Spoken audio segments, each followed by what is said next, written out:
Personen den Rechten. Sowie des La Außenbereichs. cantante de María de 200 ans atteint 2% de la Von population. rechten Teil an der Nordseite sowie des Außenbereichs des linken Moving forward. Je vais parler aujourd'hui de la mobilité comparée des hommes et des femmes. Donc, la mobilité, c'est l'étude des comportements quotidiens de déplacement. Alors, il y a eu beaucoup de recherches qui se sont faites pour essayer de comprendre quelles étaient les différences entre les hommes et les femmes, quels sont les effets de la démographie, quels sont les effets liés à la structure des ménages sur ces comportements. Et c'est ce que nous allons explorer ensemble. Donc, on va s'intéresser justement à ces comportements, les comportements quotidiens, tels que mesurés par les enquêtes sur la mobilité qui se font en France, au Québec, un peu partout. Et je vais prendre comme étude de cas Montréal, parce que c'est la région que j'étudie, sur laquelle je fais la majorité de mes recherches.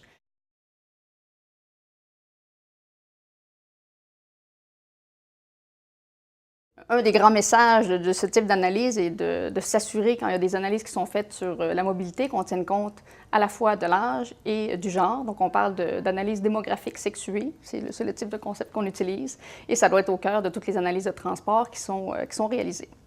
Donc, si je rentre maintenant dans le cœur du sujet sur l'évolution de certains comportements, un des indicateurs de base que l'on peut regarder, c'est le pourcentage de personnes qui ne se déplacent pas. Évidemment, ça a une grande importance quand on s'intéresse à l'utilisation des infrastructures de transport. Et si on regarde les hommes et les femmes, on va observer d'une part que les patrons, l'évolution selon l'âge est assez similaire. Donc, on va avoir des pourcentages de personnes mobiles qui sont beaucoup moins élevés quand on est jeune. Ceci va évoluer avec le temps. Quand on entre sur la vie active, évidemment, il y a des taux de mobilité qui vont être plus élevés. Donc, on va avoir des pourcentages moins élevés de gens qui ne font aucun déplacement pendant des jours typiques de semaine.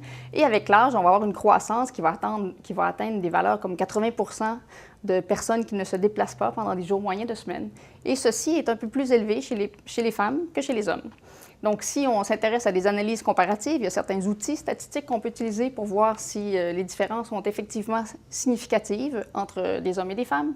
Et on va voir que chez les 0-24 ans, donc chez les jeunes, on n'a pas de différence significative. Donc, qu'on soit un homme ou une femme, il va y avoir les mêmes pourcentages de non-mobilité, alors qu'avec l'âge, chez les femmes, il va y avoir beaucoup moins de femmes âgées qui vont se déplacer. Donc, on va avoir des taux de non-mobilité beaucoup plus élevés. Si on passe à un deuxième indicateur, le taux de mobilité, qui est aussi un indicateur classique en transport, qui représente le nombre de déplacements par personne par jour, on va observer une diminution flagrante, importante de ce taux avec l'âge, et c'est beaucoup plus marqué chez les femmes que chez les hommes.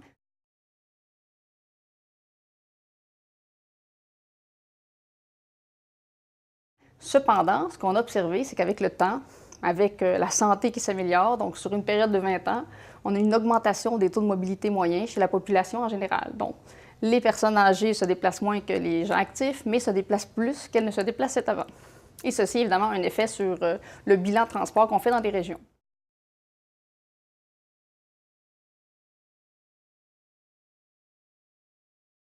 Évidemment, la composition du système d'activité va changer.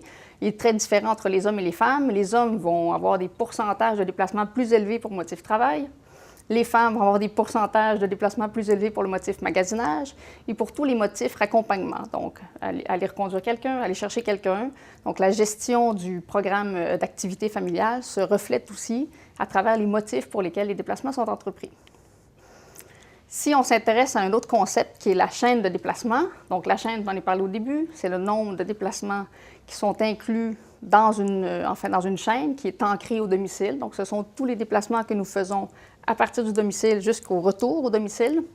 On va observer vraiment des différences comportementales entre les hommes et les femmes qui sont importantes, notamment le fait que les femmes vont faire des chaînes beaucoup plus complexes, donc vont combiner plus de déplacements avant de revenir au domicile, donc arrêter de porter les enfants à la garderie, arrêter de faire des courses au retour, avant de se rendre au travail, ce qui est beaucoup moins fréquent chez les hommes. Et en termes de nombre de chaînes réalisées, les personnes qui ont le plus de chaînes par jour, donc qui ont une complexité de déplacement plus grande, ce sont les femmes de 30 à 45 ans. Donc, ce sont elles aussi qui vont gérer plusieurs des activités du programme familial. Au niveau de la complexité, en fait, qui est le nombre de chaînes, le nombre de chaînes complexes par jour, donc le nombre de sorties du domicile que l'on fait, il va être aussi beaucoup plus élevé chez les femmes qui sont sur le marché du travail, donc entre les 30 et 45 ans. Et il y a une différence très importante entre les hommes et les femmes.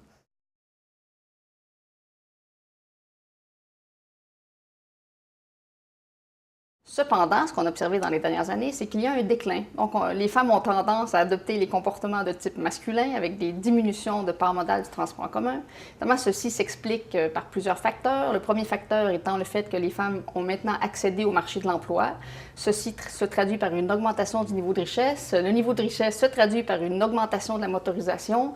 Donc, les femmes se sont motorisées, ont maintenant des activités plus régulières, ils ont à faire des déplacements de type contraint, aller au travail, ce qui fait que la part modale du transport en commun chez les femmes a beaucoup diminué. Au niveau du kilométrage qui est parcouru, on va observer des distances beaucoup plus grandes chez les hommes. Donc, les hommes vont consommer plus de kilométrage dans une journée type. Les femmes vont faire moins de kilométrage pour accéder à leurs différentes activités. Ça s'explique notamment par le type d'emploi qu'elles occupent. Souvent, le type d'emploi va être moins concentré dans les centres-villes, donc on va avoir une possibilité de se localiser plus près des lieux d'emploi. Et en contrepartie, les déplacements moyens vont être moins longs en distance et en durée, mais les femmes vont faire beaucoup plus de déplacements.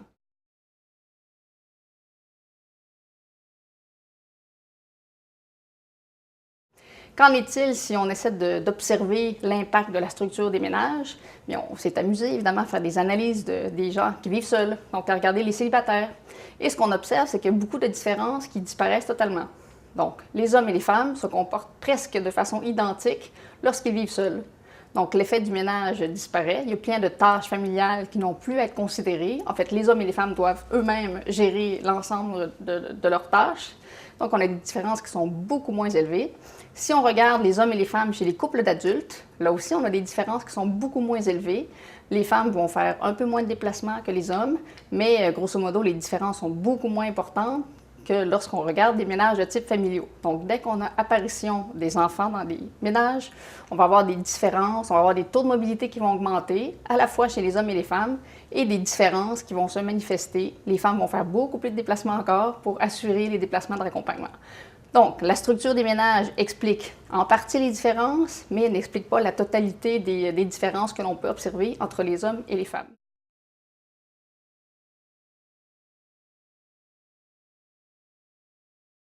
En quoi cette analyse est si intéressante pour le transport?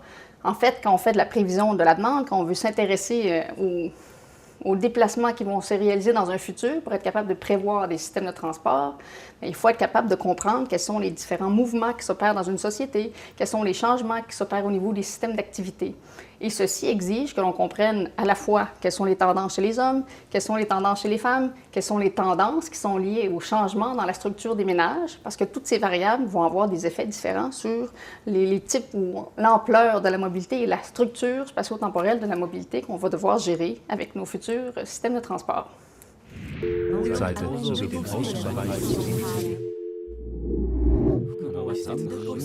Den rechten. den rechten.